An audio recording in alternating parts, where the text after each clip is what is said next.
Happy Sunday! Welcome to Reflections on Let's Talk About You.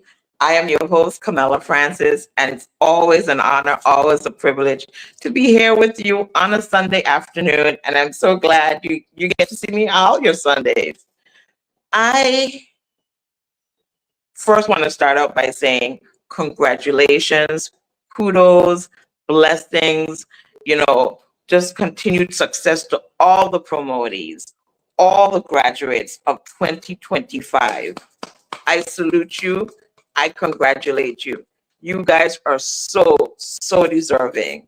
And I wish you the best. I will have the honor and the privilege of celebrating my 35th anniversary from high school. I know. I can't believe it's been 35 years. I mean, look at me. But yes, I am blessed and honored that this is my 35th anniversary from graduating from high school. And I got to sit in on Charlotte Molly's graduation this past Friday. And I saw my niece graduate. I saw so many former members of Girls on the Go.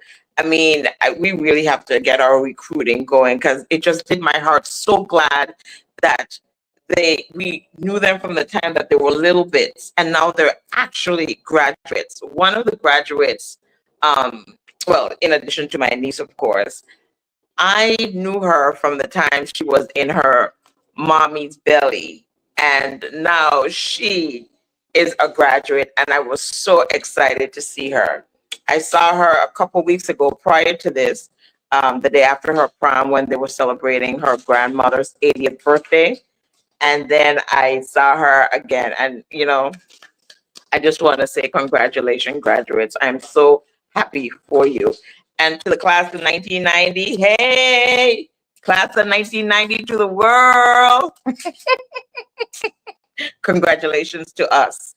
And here we are. I have my phenomenal promoters, producers, ladies behind the scenes, script writers, infomercial greatness, Cyana and Cristal. Come on in, ladies. Come on into the room. Come on into the room.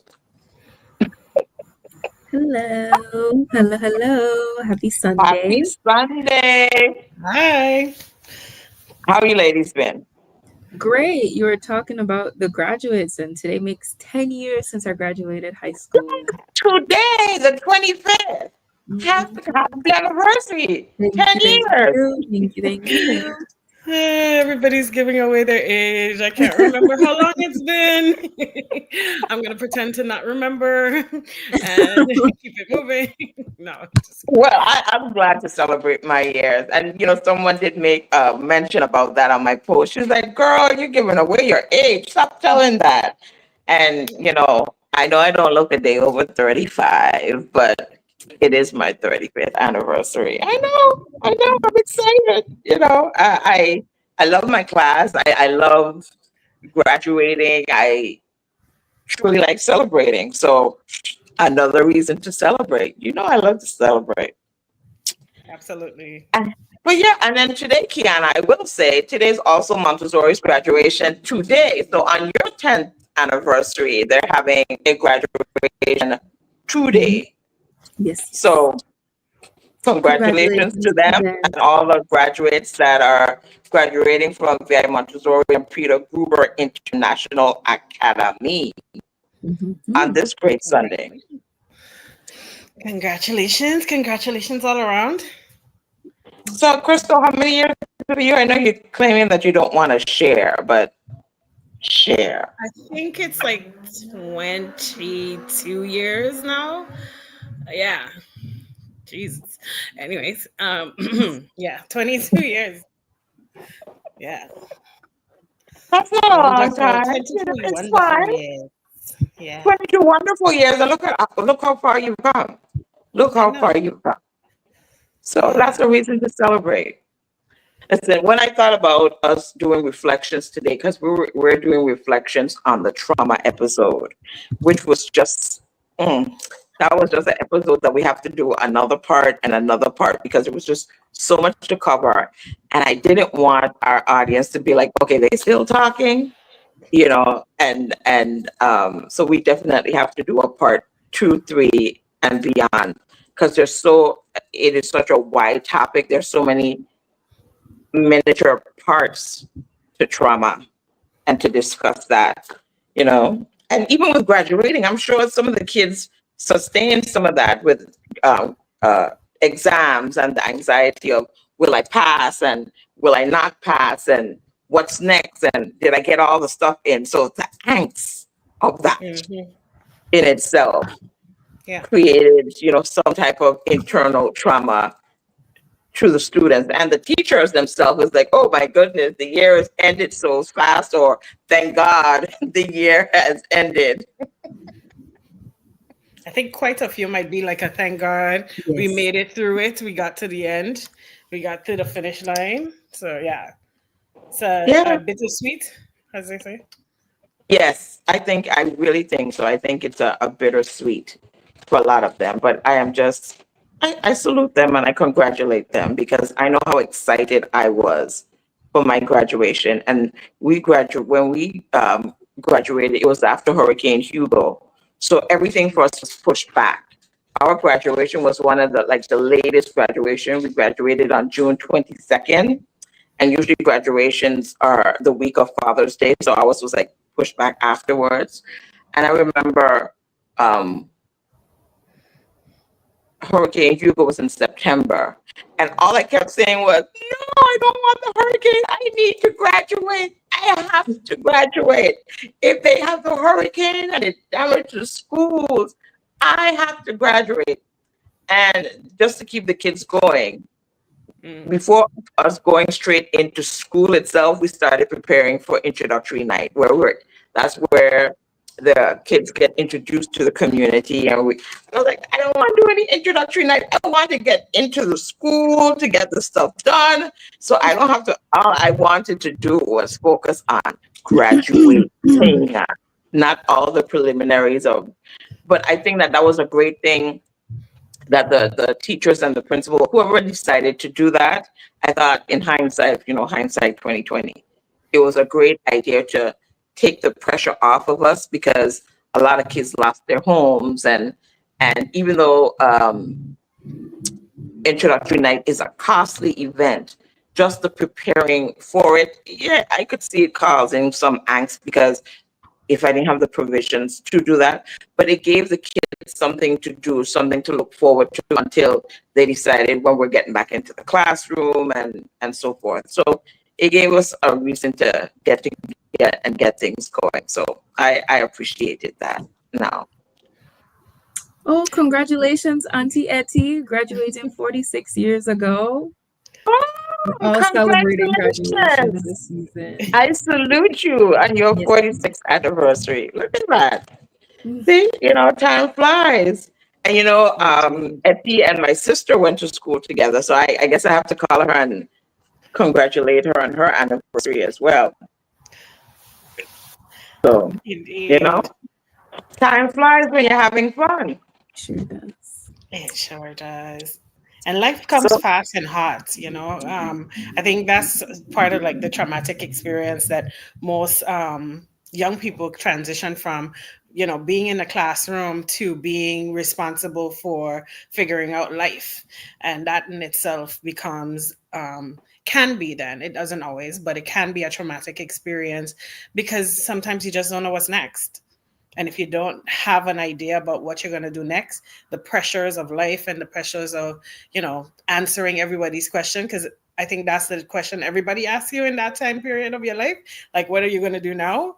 That in itself is traumatic if you don't know what's next. And that's for I everybody. agree. I agree Every with that. transition. I totally concur with that, because when I was, when I was asked about the graduation and the ceremony, and my niece was like, "What is she doing next?" And I was like, "I just want her to get through this day. We could Right. talk about that next week."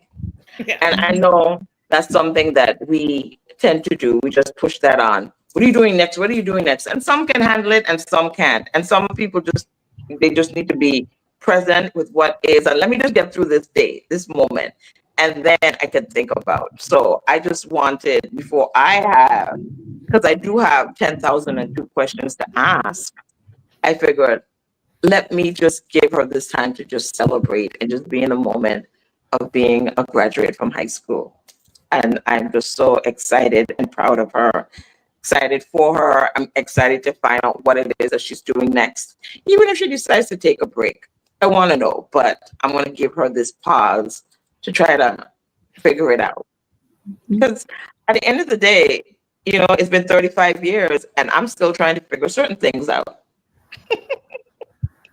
I think we all are in Yeah. some Yeah, ways. There's always yeah. another And then level of discovery and finding yourself. exactly. So we're always on this journey to discover more. But I think sometimes after high school, they think you need to have that 4-year plan and Mm, then, work it out. But as you grow in your experience, you realize that you were just putting all that unnecessary trauma, yeah. anxiety on yourself. But I do enjoy learning the fact that it's good to learn because I always love learning, and it's good to be on the journey and not just the destination. Because when you arrive at that one destination, you know that you're not going to end there. There's another destination that you have to get to. So it's one Mhm. destination. It's always a stop. It's Yeah. always a stop. Some people say a comma, some people say a semicolon, but it's for you to just keep it moving, keep it moving, keep it moving. Yeah. So let's get into Carrie Williams. I Yes. know we all watched the show, and let's start with you, Crystal. What were your some of the pointers? What did you think about what Miss Williams had to say about the topic of trauma? Yeah. I think our first initial uh, excitement was the fact that she was excited to talk about trauma. I think that was the first, like, okay, we found someone who is willing, not only willing, but also has valuable information. And she is hoping along with us. I mean, we have a similar mission to make these conversations more accessible and more common in our communities. So I think one of the largest, or the biggest impacts that for me was someone who understood and also was willing to be, a positive light in the midst of this kind of heavy topic, and making it very approachable so people don't feel like, okay, I have this and now there's a stigma hanging over me because I have these things going on, or I feel ashamed about whatever, or this has happened to me for whatever reason. The fact that it was such a light, airy, open conversation where we addressed issues, but we still made it, accessible for everyone. That was a really nice piece for me. I agree. And Kiana, what are your thoughts on Miss Williams? Um, it's I like Crystal, the thing that drew me, I think, the most to this episode and made me feel like it's one of, at least for me, one of the most interesting episodes we've had this season, is because she was so passionate, and it seemed like you were also so passionate about talking about this, something that could be stigmatized. Sometimes people shy away from it, people get quieter, more timid, and it seems like this was just a very, very bold conversation about things that are a reality for a lot of us. And I also like how she brought in different ways to think about trauma that you usually wouldn't think of. For example, she mentioned there is weather related trauma. And I think Mhm. that a lot of people, especially people who lived in the Virgin Islands during Hurricanes Irma and Maria, they understand that there has been a shift in the way that they respond to weather related emergencies. But I don't think a lot of them have truly realized that a lot of that is trauma. And in some extreme cases is PTSD for a lot of people who had quite literally lost everything and was hit back to back and was without power for months and didn't know when they would get food or even ice because it was so hot.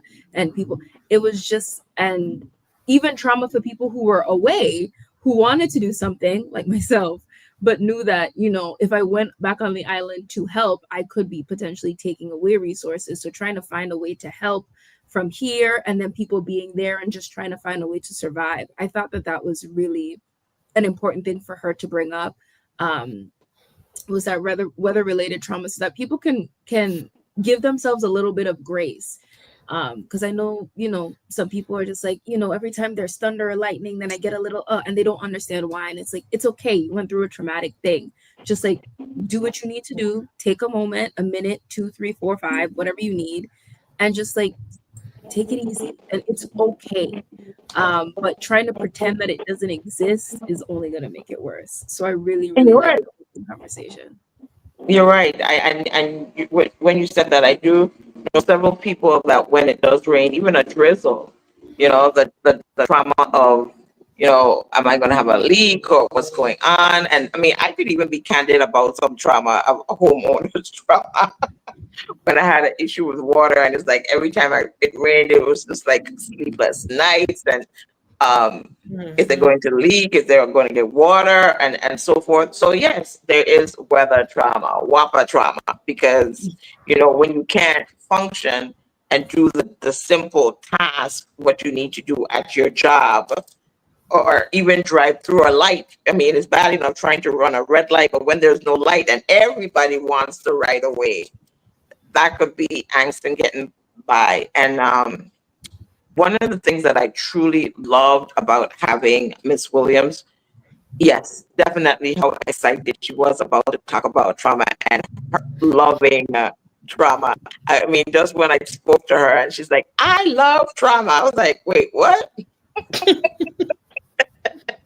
And I'm like, she's like, I know it sounds weird, but I just love talking about trauma and just having a little conversation with her. That conversation, which I thought was little, ended up being a long one, because there's so many things that I wanted to bring to the table. And I want us to truly think of these things as it's normal. It's not a stigma.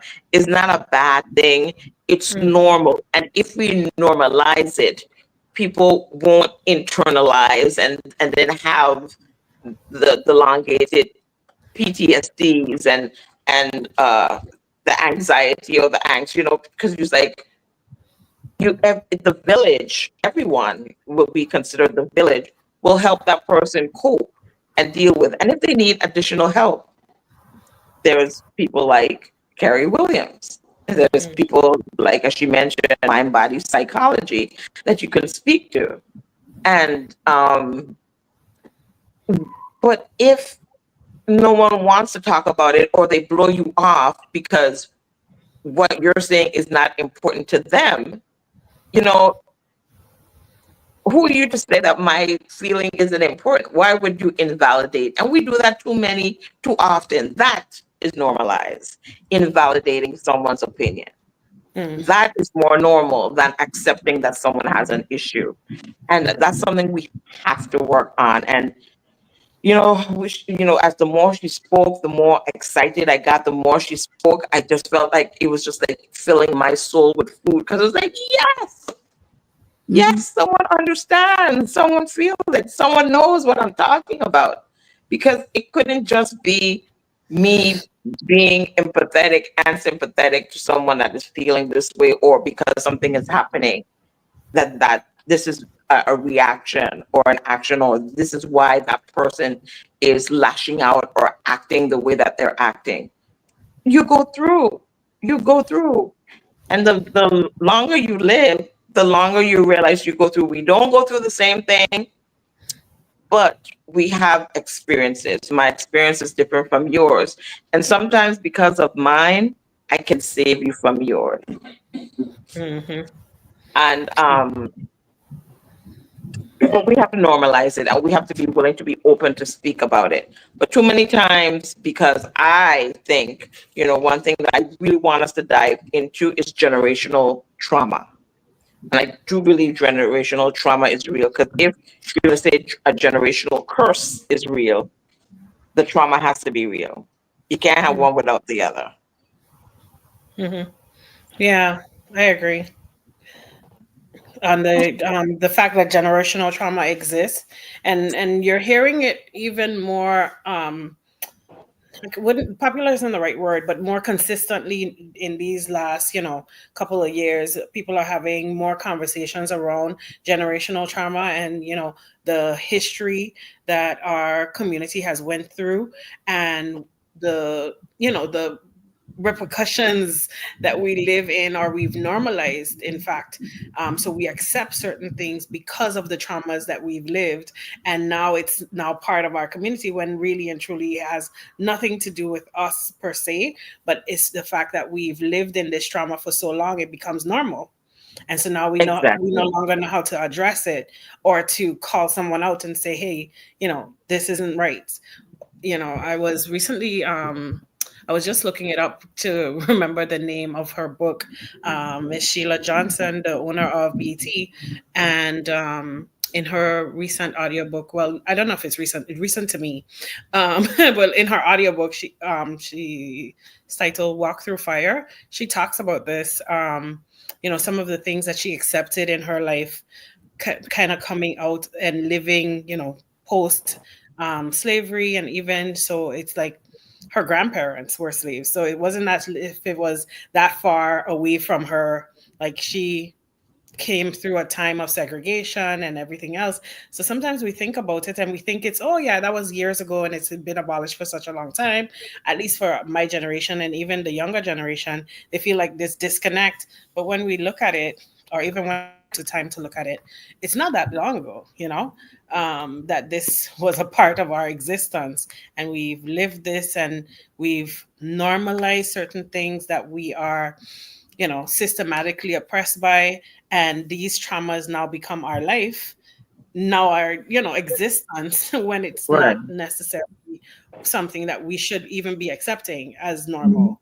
Um, yeah. So I really And appreciated that. I'm glad that you mentioned that part about slavery. I mean, my father wasn't a slave. That's not what I'm saying. But the fact that I'm blessed to have a 97-year-old in my presence, and Hmm. certain things that he has done and he does, especially we have this fight with what he wants to do in my yard, and certain plants he wants to plant, and he has to do it a certain way, because I know, growing up, that was always one of the things that he's known. He's always kept, a ground, what they call it, keeping our grounds. They've always, harvested food and planted, and taking care of their area and their home, and whatever they grew is what they ate. Mhm. And one time he went to help one of my girlfriends, and she just wanted to have this nice green area. And he just started pulling up that bush, and she's like, I just planted that grass. And his question was, you want food or you want grass? Well, fair enough. In his context, then yes. So in his frame of mind is like, not that it's a scarcity mindset, but based on what it is that he went through, it's like you can't have all of this without planting food. But it's not that he articulated it. It was just like, no, we have enough bush around. You don't need a bush. You need to have food. Hmm. And certain ways that they do things without necessarily having the full conversation. So you give me the full conversation. Give me the knowledge behind why you're doing what it is that you're doing. But I know, based on his actions and the things that he does, based on whatever it is that he went through, and part of what it is that he went through. And I know that there was lack. I know that there was scarcity, because he's been through a lot of eras, a lot of decades in 97, you know, Yeah. and so many things have changed, from not having electricity to having an outhouse, to having electricity, to not living in the wooden house, to having that concrete house, to having a regular forming inside bathroom, to having the electricity, to having cable, to now having internet, to having a cell phone. And just, I mean, there's so many things that has happened in those 97 years. So I know, as things have changed for him, the one constant is, I need to make sure that I have. And the one thing him know how to do is grow things. And I don't know if it's a trigger response, but I think some of it may be a little traumatic response, because you have to have this. In my yard, and I know a lot of it has been, the birds, I have 18 papaya trees. 1 eat. There's only two of us. There's only two of Exactly. us. So we have food. It may be only papayas, but his whatever it is that he went through, he has to make sure his yard where he lives, there's food, Hmm. and we have food.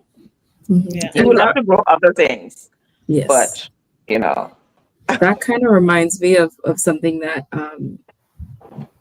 Miss Williams was saying about working on your inner child, and telling yourself that you are not that person anymore.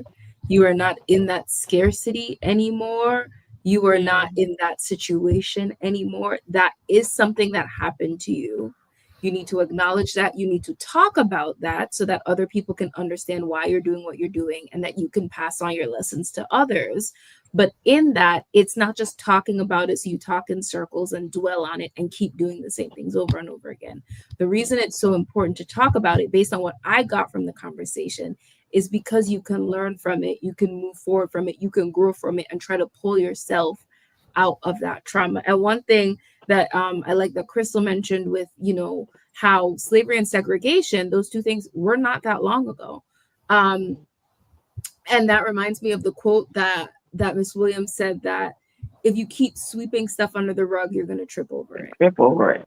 And in that context, in that sense, and I'm not going to get too much into the weeds of the history of this country, but what I will say is, I think a lot of times in this country, we deny the reality of the history, even in the way that it's taught to people in school. We never really quite understand and learn how exactly all of these things happen, how severe it was, and frankly, how cruel it was, for a lot of our ancestors, and exactly what they had to go through. And because we don't quite learn how serious it was and how recent it was, even with, a lot of pictures in the civil rights movement being in black and white, and there were definitely colored photos, that's to make it look older than it actually is. And I say all of that to say, Working out mine.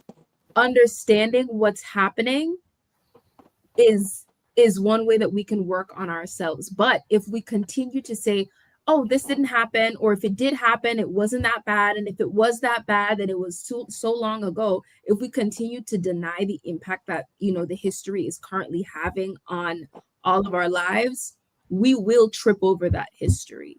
And when all of us trip over that history, the effects are going to be much greater, and not in a positive way, than it would have been if we just acknowledged and worked on it and tried to build ourselves up from there.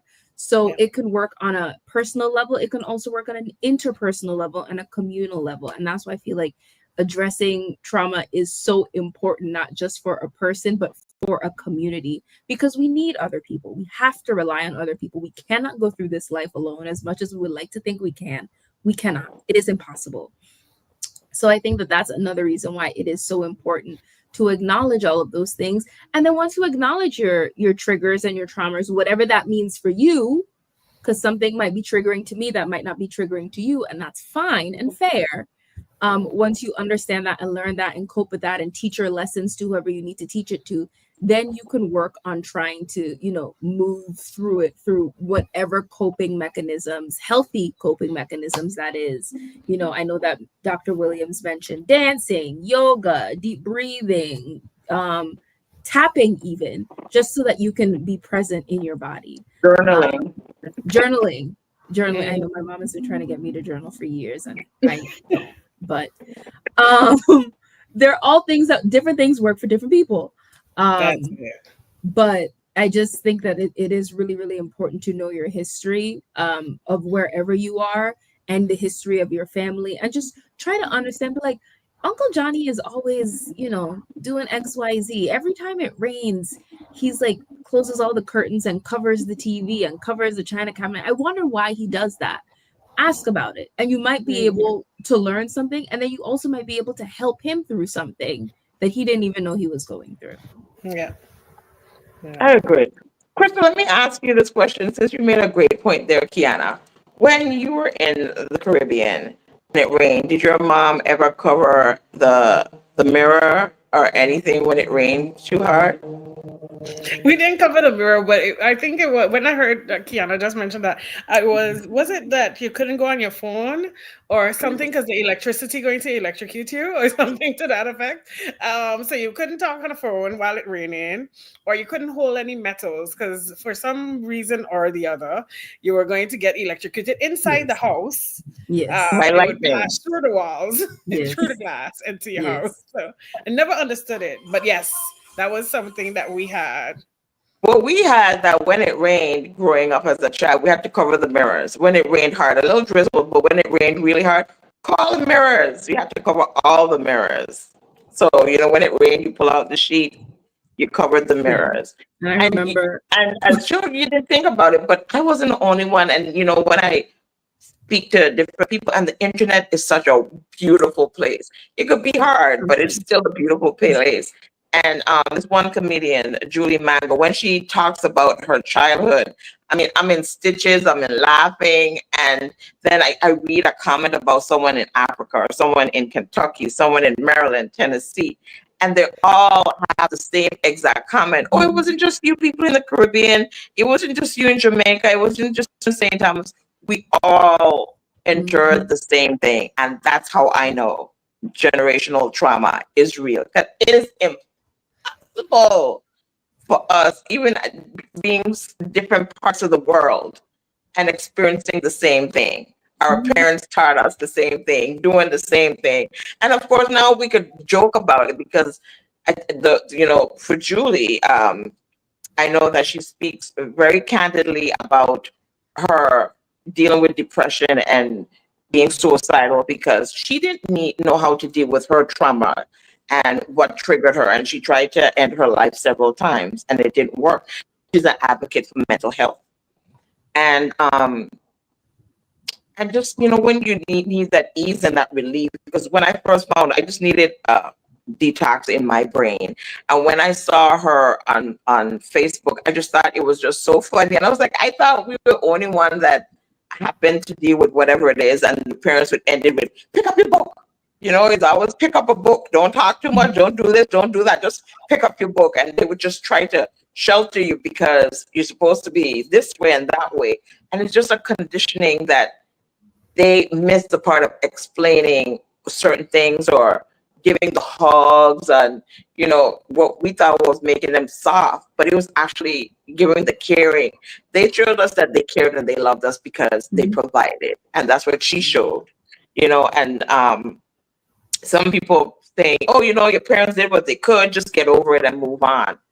Some can, but some can't, and it's okay if you can't, because they need to take the necessary steps to do whatever it takes. And that's what I see in the comedy by Julie Mango. And that's one of the things that Miss Williams spoke about. Laughing is one of the ways that you can deal with your trauma and your stress. So, find something that makes it light so it can not only just counter what it is that you're going through, will calm you down so you can actually learn how to deal with it. Because at the end of the day, it doesn't end. It's just how you can go through, Yeah, and I completely agree with that. And I hope that what I'm about to say isn't going to get too off topic, but I think we talk about generational trauma, which is important, but there are also things that are passed on to from generation to generation that isn't trauma. There is beauty that's passed on. There is music. There is joy. There are rituals and traditions. There is a spirituality. There are so many things that are inherent to us, which is why we can see ourselves in someone halfway across the world, because a lot of us come from the same space. We share the same heritage. We have the same people. So, us in the Caribbean, in the Virgin Islands, in the States, in the Netherlands, wherever, we can have this shared history because we are, one people. We have the same ancestors. And I'm not going to go too much on a tangent about a movie I just saw called Sinners. Y'all should watch it. Which we're going to do a whole show about, by the way. I'm Hopefully, not fingers crossed, a movie critic, but I saw this movie and I just told Kiana, we need to talk. But I'm not going to get too off topic. But there was a scene, I'm not going to spoil it, that really showed how interconnected we all are as a people, how much our ancestors and their traditions and their rituals and their music and their spirituality is still playing out in different genres, in different religions, in different practices, in different Mhm. types of people. So that's why I think it's so important to share everything, not just the traumatic things, but to share everything so that we are able to grow and develop and come up together so that we can understand who we are, which will make it so much easier when figuring out where we need to go. Once we Yeah. understand how our parents, grandparents, great grandparents dealt with their trauma, we know how to spot the signs and we understand what worked for them. And maybe the situation isn't exactly the same, but maybe the coping mechanisms that they use or that we've learned about together, maybe we can use those coping mechanisms to tackle this current issue that's happening and hopefully prevent any more generational trauma from happening, because people get traumatized all the time. You can't always prevent bad things from happening, but you can control the way that you respond to those things. And a great way to control that is to understand how people before you have dealt with something similar so that you know how to deal with that when the situation approaches you, even if it's unfamiliar to you. Yeah. I So agree. that's my I first agree. I agree. But you're right. I mean, I'm not saying that there's generational trauma to make it seem like it's all bad, because you're right. The thing. bad goes with the good. It's just a part of life. Right. The bad happens. You can't plan the bad, but let's focus on what it is that we make good. And that's what we're doing with talking about things about like trauma. You know, we're trying to not making it a good thing, but normalize it to say we understand that things happen, and with things happening, let's go to the next step. Let's work on the next step. What you're feeling, it's okay. I probably never felt it like that. Sarah Mhm. maybe not felt it like that, but what you're feeling is valid. Yeah. What you're feeling is totally okay. And that's what it is that one of the things that we're doing here on Let's Talk About You, and one of the big things that I wanted to be the takeaway for with that topic about trauma. It's okay to feel your feelings. I say that so many times. It's okay to do it afraid. I say that so many times. I say it to people because I need to remind myself about the same thing. It's okay to feel your feelings. Um, I'm not saying always wear your feelings on your sleeve. I'm not saying, someone wants to always hear yada, yada, yada. Because people don't always know how to deal with it. So that's the next thing. You need to know your village.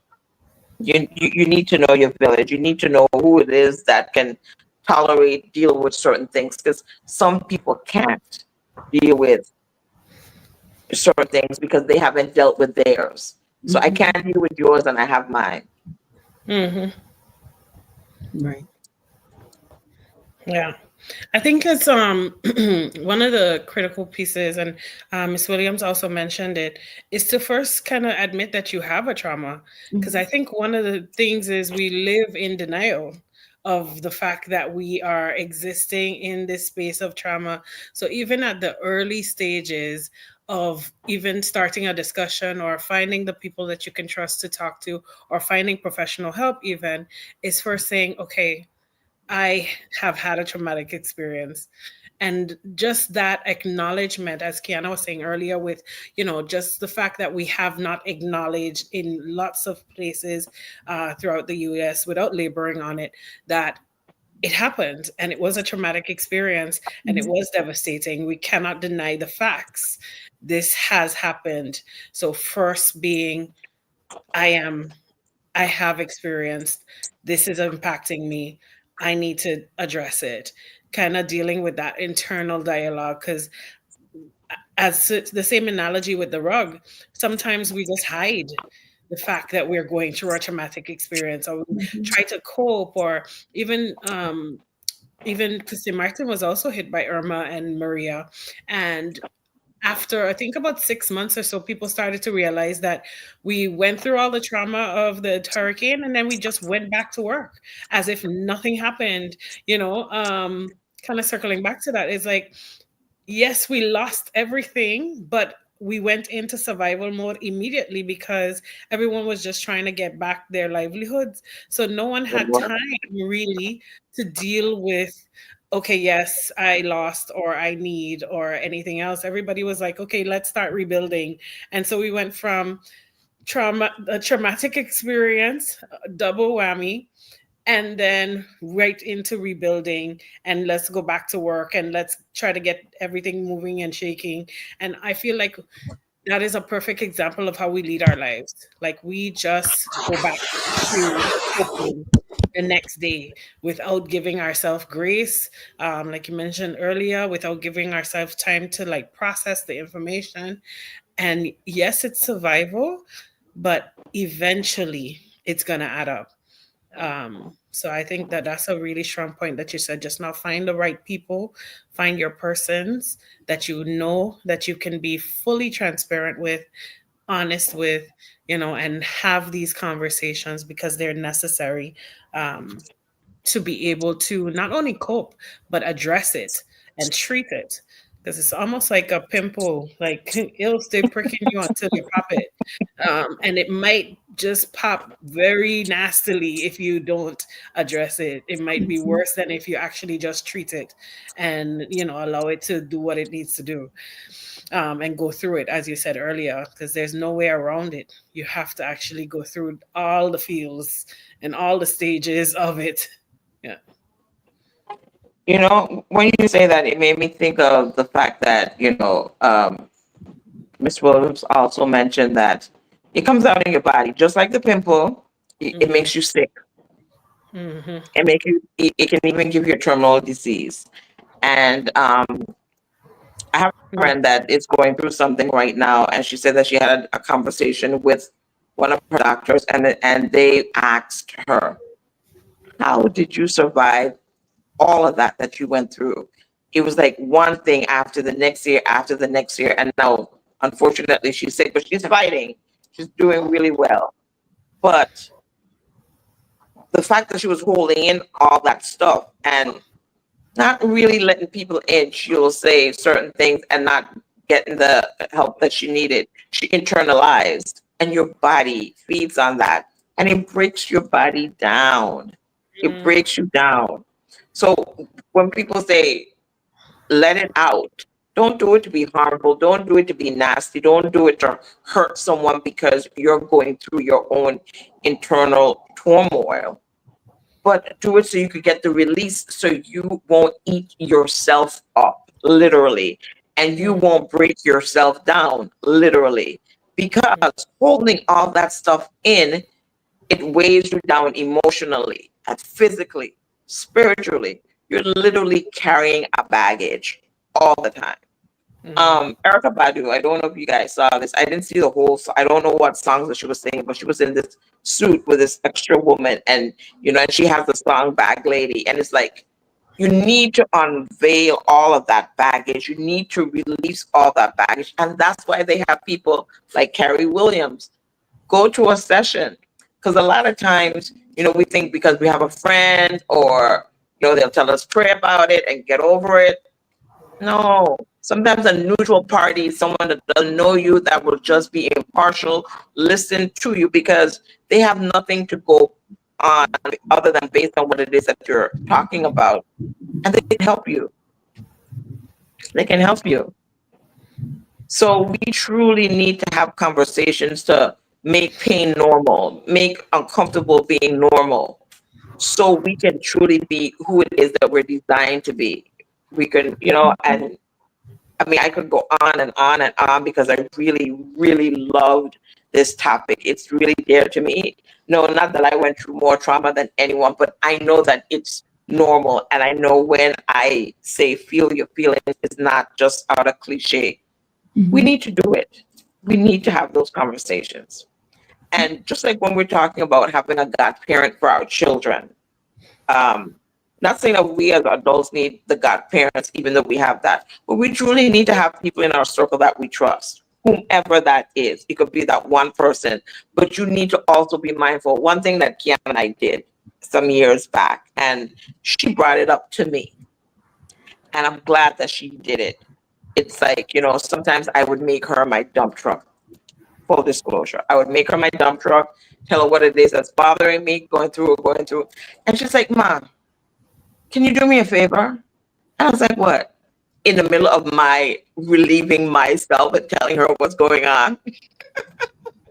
She's like, can you ask me if I can handle whatever it is that you're ready to tell me? Because I had a day too. So before you get into it, can you ask me if I'm ready to receive what it is that you have to give? And I was like, girl, I am so sorry. I never even thought about that. And I so respect that boundaries. So you have to, even with your village, you have to make sure that your village can actually receive what it is that you're giving them. Yeah. And it's like, can I talk? Is this a good time? And it'll be, yeah, this is a good time. Give me 5 minutes. Give me a half an hour. I need a couple hours. I will call when I'm ready. That's good because, I know what it is that I need to unleash to release. And I know sometimes I feel like it's right to your throat and you need to get it out. But I have to remember she went through something too, or that person went through something too. And they may not be able to receive what it is that you're giving because they had a day too. They went through their day. So kudos to you, Kiana. I will never forget that day. And I am mindful with other people and I do it to other people as well. I can listen or now is not a good time or it depends. Let's see where this conversation goes. So you have to do that. Your village, you need to be respectful to your village as well. Because Yeah. we're all going through trying to navigate this beautiful world and life. Indeed. Indeed. That's a good tip. I will steal that. Because you're putting, because it's the it's the strong friend syndrome. Because if you've been around me long enough, I'm the not the one that will call and kind of unload. I'm not that person. Neither am I fully holding it all in. I do a lot of journaling. So my method of release might be just internal or personal, but there is some form of release, even though there should be more. But I feel like when you're the person that everyone comes to, sometimes it can become a bit heavy, and knowing how to set boundaries around how much you can carry, because sometimes you're not only hearing but you're also feeling all the feels with them, because you care about them so much. And sometimes by the time you've heard the information, they are feeling relieved and you're feeling the new anger and everything else because this is new to you. So you still have to go through the process of releasing the same information over again. So Yes. yeah, um, I've spent enough times being angry on behalf of other people that I understand this. So I feel like this is a tip for me. So maybe you just put that out just for me. So thank you. I received that. You're Uh, welcome. I'll give it to you for free. I got it from my daughter. yeah, no, I'm definitely. I think it's important for people to be there for people, but also know when you've reached your capacity, and you might have to come back to it later on, and people being fair about that, because sometimes if you say, you can't deal with that right now, it could be upsetting to the person who wants what they want in the moment. Yeah, I'm And getting that's why there. there's Harry Williamses. Yeah, exactly. Like, go to a professional, because I might not have the answers for you. I don't want to say that though. I want to say I don't have the capacity at the moment. But yeah, no, there are professionals who can give you better support and treatment and everything else that you might need. And I feel like in today's day, there are a lot more psychologists and therapists available, because it's something that people are addressing more in this era. And I'm hopeful that we have more. As Kerry had made the open call, that we need more Black therapists, psychologists. So if you're studying this, we commend you, and we're Yes. hopeful more persons will kind of take the call to help our own communities, because sometimes we're just more comfortable with people who understand our history, and as well as can address us in a language that we can understand. Mhm. Uh, so I think that that's a very nice call and encouragement, because we need more support. Yeah, Yeah, not coddling, support.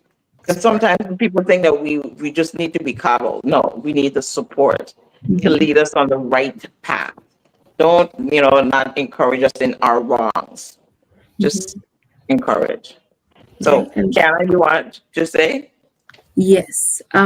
When Crystal was mentioning the strong friend Mm, stuff, it kind of reminded me of, I don't know why this came to my mind, of the quote unquote angry black woman trope. And it that then reminded me of something that Carrie said, Miss Williams said, excuse me, that sadness and anger are sisters. mm, And if you cannot express your sadness, for a lot of people in general, male or female, it's a lot easier to express anger than to express sadness, because I don't know, something about being sad in front of people is embarrassing. I don't know. It shouldn't be, but for a lot of people, it is. mhm, Um, so they hold on to that sadness, but they don't want, people to see them being vulnerable. So a lot of the times that sadness, that trauma comes off as anger. And it's not. We're just stressed. We're just sad because things happen that shouldn't have happened, because we're mm, dealing with things that we don't think that we should have to deal with. In many cases, we don't have to deal with. You know, we're either a strong black woman or an angry black woman. And sometimes we just need to be sad, because we are people. We're human beings. We have a multitude of emotions. We're not always going to be strong. mhm, Sometimes we're angry, but that's not who we are. Sometimes we're sad, but that's not who we are. Sometimes we're happy, but that's not who we are. Sometimes we're overjoyed, but that's not who we are. We are all of those things at the same time, and none of them like exclusively, if that makes sense. It yeah, just, I think that we all need to be a little bit more comfortable, and I'm talking to myself as well, with being sad and acknowledging that, this situation didn't actually make me angry. I'm venting and I'm ranting because I think it didn't make me angry. It hurt my feelings. This situation hurt my feelings. I'm sad. I'm embarrassed. I am X, Y, and Z. Um, and then once you actually put the actual name of your emotion to whatever it is that you're feeling, rather than like blanketing it with one thing, then you can address it that way. And then you can fully, I think it helps you learn yourself more. This is what, makes me tick in this way. This is what makes me tick in that way. And this is how, I can help and how I can cope with it. Um, and then with what you were mentioning, with what I said, I still stand by that. But I know. sometimes, I know, but sometimes, none of us are perfect. Sometimes even me, I just call people and I dump. Like a year or two ago, there was a really tragic loss that happened. My mom knows who this is. And it was just like a really, really dark time for me. And so I was like, the way that I'm going to express this, I'm not going to tell anyone like I'm sadder than these people. I'm just going to tell everyone that I love them. But because it just came out of nowhere and all of a sudden, and I have the village that I have around me, which is really wonderful. They were able to know that something is wrong. They called to check up on me, and then I just started dumping on them. Just started dumping. And I didn't ask. They were fine with it. They were cool with me dumping on them. Shout out to them. But it's not something that I would usually do. And I say all of that to say that you can have all the tools before you, but sometimes you don't follow your own rules. And that's okay, as long as you don't make that a habit. No one is perfect. No coping mechanism is perfect, but it is nice to have as a guideline, so that even when you do slip up, you can recognize, I'm sorry that I slipped up. This was a very, very vulnerable time for me. Thank you for understanding, and like try to be better in the future, because none of us are perfect. None of us are going to follow the rules all the time, but we can all try our best to be respectful to other people, so that we don't make our trauma someone else's, or traumatize people in the process. Because I have one friend who I definitely, like, I texted her in the middle of the night and she was like, "Are you okay?" mm. Um, so I'm not trying to traumatize anyone else. So that's just, something that I think is really, really important for us all to keep in mind. But it's great that you have a village so they understand and they know the signs without you're saying that there's signs. Right. That's important. But because I know the village knows me so well, I'm trying to say I should be more open with expressing that I am just sad and going through something right now, rather than trying to be strong and just being like, love you guys, love you sisters, because it was more like a cry for help. And thank God they knew it. But I just feel like I need to be a little bit more open with them because I've seen how they've responded to that. Mm-hmm. Yeah. Yeah. There's so many layers, isn't there? Yeah. So many, it's like an onion, as she said, it's like an onion. You just Mhm. peel those layers back, and there's so much more. I mean, we could go on and on. I mean, just us talking about the recap, we are an hour in. We still haven't even touched so many other things. But before we wrap up, I really do want us as a listening audience, as individuals, to know it's okay to not be okay. It's Mhm. absolutely okay to not be okay. It's normal to not be okay. It is so normal. Grace, just like how we believe that we receive grace and mercy every single day, Mhm. give yourself that grace every single day. And sometimes it's not the whole day, it's when you feel whatever. So it's moment by moment. Yeah. Give yourself that grace. That's my little nugget. Yeah. Crystal, what's yours? That's a good one because I actually went through a season of trying to give myself some grace as much as I could. And sometimes it sounds easier than it is to actually do, which is what Mhm. Kiana was just saying earlier. It's like we know the tools, but it's not every day that we can apply them. So while while I agree with Grace, I think manage what you can manage while you can manage it. Mhm. Because sometimes, with all good intent and all the best and all the things, it's just gonna still fall apart. And sometimes we just gotta have to just let it fall apart and we will rebuild when it's time to rebuild. So we have seasons. And I think we should not only learn to kind of roll with the punches, even while being intentional. I think one of the things that I am learning to do is control the areas that I know how to control and let everything else wait. It might not feel comfortable, but I think it's one. It's for a very big thing for me because I am super duper um, do it all excellence and make it all perfect before you move one step. And if you know me, you know me. I don't make moves until I have it right. And sometimes it's great. And sometimes that is the worst way to approach things. And so I think this conversation and all the sessions and everything is just learning, even for us, how to be better. And I think for us, even for me at least, these conversations are sometimes even therapeutic to kind of just listen back to, your comments, our comments, and hear ourselves kind of say the things that we're saying and sharing. So even this becomes our little mini therapy session. So I'm hopeful that as we do our little mini sessions and reflections and everything else, it encourages someone else to do the same. So we're not perfect, but we are hopeful that in some Mhm. ways we are doing something that will be positive for our community. And yeah. Yeah, what's your nugget? My nugget is, I guess, what I said, like acknowledging where you are and what you're feeling. But I also think, um, on top of that, is to not stay there, is Mm, to acknowledge the way that you're feeling, but to not keep dwelling on, oh, this made me really upset. This made me really sad. This made me really whatever.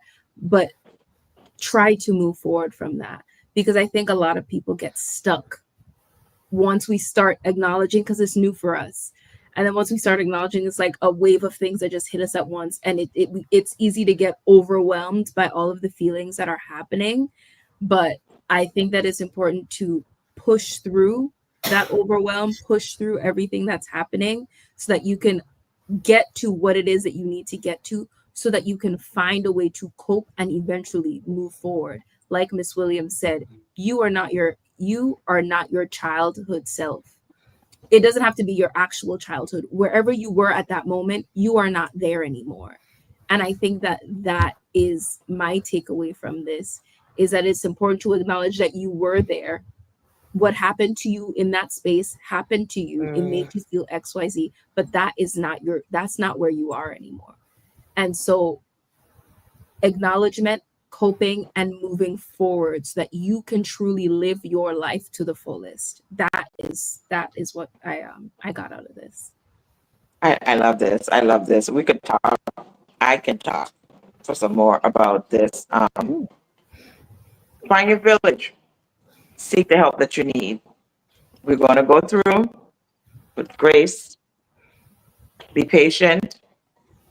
Don't take on too much. Do what you can. If you took on a lot and the angst is there, if you have the ability to start over again and move forward, do just that. Or change your trajectory. It's all okay. But do whatever it takes to understand it's okay. It's all okay. And just like how this will pass, something else pass, this too will pass. Oh, ladies, thank you so much. I am so glad that we have this opportunity to do a recap on the topics that we talk about, because it gives our listening audience the ability to go back. So I want you guys to go back and look at that episode from last week so we can prepare for the next episodes and whatever it is that we're going to talk about next. So I'm just excited of where Let's Talk About You has gone this season. It really has taken off layers for me. It's kept it real for me. Things that were personal to me, things that I talk about in my personal settings, I brought it forward to our listening audience. And I'm so happy about that. And I'm so glad that you ladies were right there to say, yes, do it, do it, do it, do it. Even if I wasn't sure how or why. Thank you. I can't thank you enough. I cannot thank you too enough. So continue, ladies, staying blessed on purpose. And our listening audience, have a phenomenal week. I want you guys to stay blessed on purpose. And of course, congratulations again to all the promotees, all the graduates, all the reunion classes. Love you guys. Stay blessed on purpose. Take care. Bye. Take a sip. Your dream come to life. That is the mission behind Kiki Creations. We're more than a decorating service. We put our all into taking in every detail of your vision and transforming that into breathtaking events. Whether you're celebrating a wedding, retirement, throwing a massive gala, or having an intimate dinner, let Kiki Creations create the moment of your dreams. Celebrate love, laughter, and the moments that really matter with Kiki Creations.